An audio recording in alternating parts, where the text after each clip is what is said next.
So, ever wondered what would happen if a basketball team decided to play like they were in a game of chess?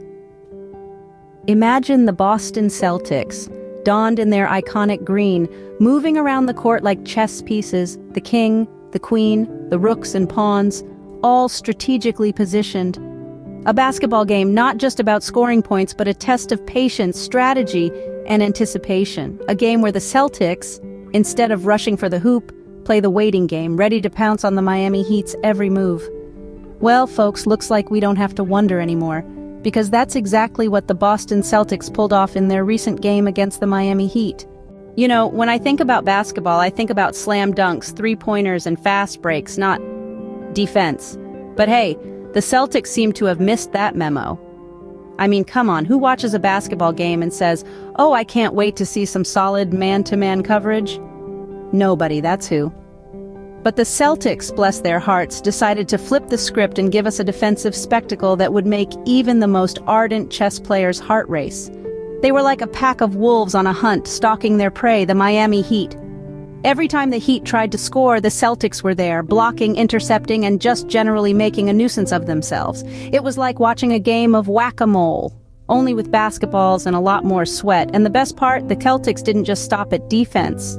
No, they took those defensive stops and turned them into points.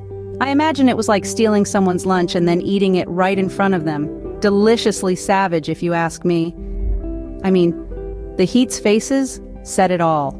They were expecting a basketball game, and they walked into a defensive masterclass. It was like showing up to a party only to find out it's a surprise exam. And to add insult to injury, some of their key players were sidelined due to injuries.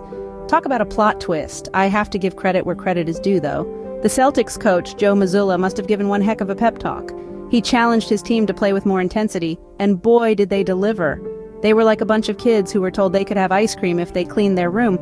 Suddenly, cleaning doesn't seem so bad, does it?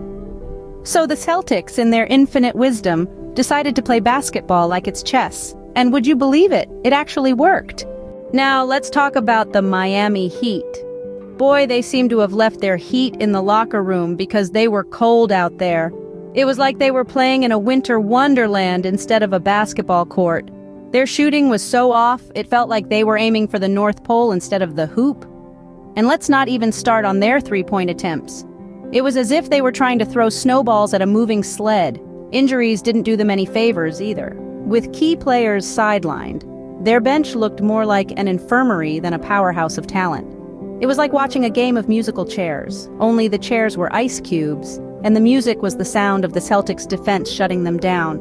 And speaking of defense, the Heat's was about as effective as a snowman trying to block a furnace. They were giving away points like they were holiday gifts, and the Celtics were more than happy to unwrap every single one of them.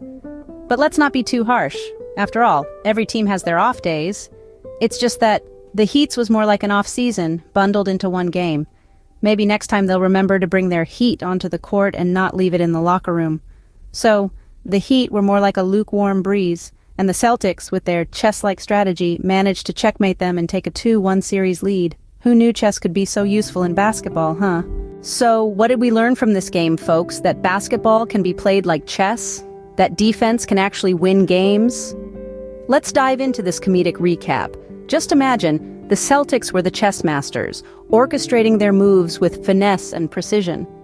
Each player, a knight, a bishop, or a rook, strategically positioned on the hardwood chessboard.